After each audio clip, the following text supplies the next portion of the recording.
Olá, seja mais uma vez muito bem-vindo aqui ao canal do Hortão Broto. Pessoal, antes de entrarmos no nosso tema de hoje, caso você ainda não seja inscrito, se inscreva no nosso canal, deixe seu like e compartilhe nosso vídeo em suas redes sociais. No final, comente o que você acha sobre esse assunto, sua opinião. Ela é importante para nós e ainda ajuda no algoritmo aí para espalhar esse vídeo para outras pessoas. Pois é, pessoal. No último sábado eu soltei um vídeo curto sobre o absurdo que ocorreu na Casa Branca entre o representante da Ucrânia, Zelensky, e o presidente dos Estados Unidos, Trump, e seu vice-presidente, o Vance.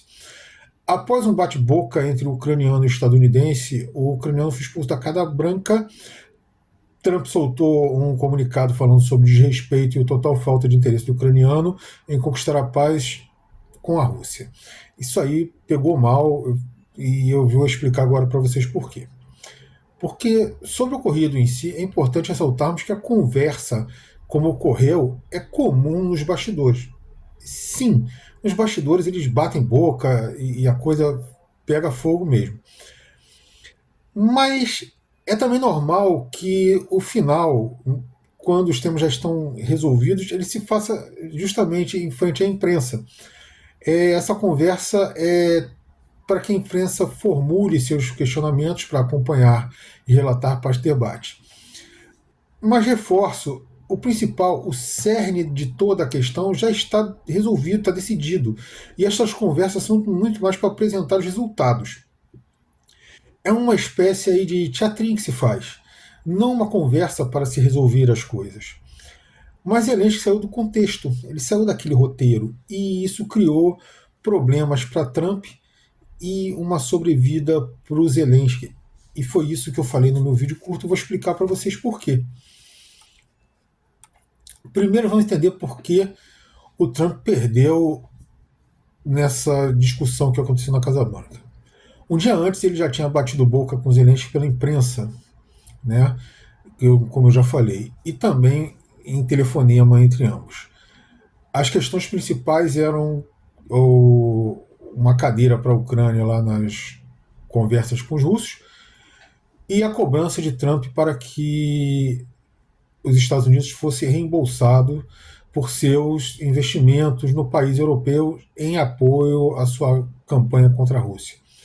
Esse reembolso se daria através de acesso a 50% dos recursos ucranianos em minerais raros, produtos oriundos de óleo e gás, além de agropecuário.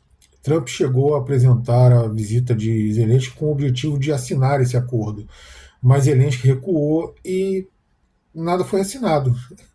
Uma derrota para Trump, porque ele tinha anunciado que seria assinado o acordo.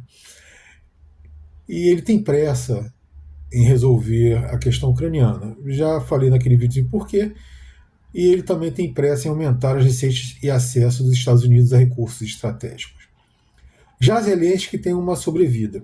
Isso acontece devido à chuva de apoios que recebeu de líderes de países membros da NATO, ou OTAN, como se diz no Brasil.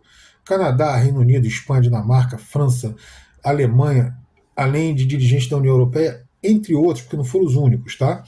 Prestaram e rapidamente os apoios aí nas redes sociais e inclusive já se encontraram.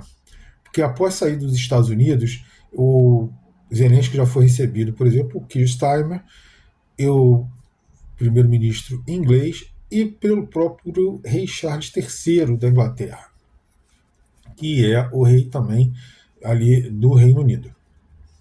Além disso, ele tem outros encontros marcados. Esses apoios reforçam sua frágil posição interna na Ucrânia e pode lhe dar mais alguns meses de conflito com os russos, porque os apoios não são apenas de boca, eles dizem que vão continuar financiando os ucranianos. Mas não devem ser muitos meses, e cada dia que passa lá na Ucrânia, com esse conflito com os russos, mais ele perde territórios, perde cidadãos e o próprio Zelensky perde apoio e sua posição se torna mais frágil, mesmo com esses apoios. Ele perde apoio interno, mesmo com os apoios externos. Esses meses não deverão ser muitos porque é o seguinte, os países que prestam esse apoio atualmente, que são esses outros países da NATO fora dos Estados Unidos, eles prometem seguir com o financiamento do conflito, mas eles mesmos têm muitos problemas e apresentam posições frágeis nos seus governos. Muitos têm seus países em crise já há muitos meses. Outros são recém-empossados, justamente por causa dessas crises. E o apoio e as ações que tomaram contra os russos já lhes causaram muitos danos. Dificilmente terão condições de, sozinhos, manter o financiamento da aventura na Ucrânia.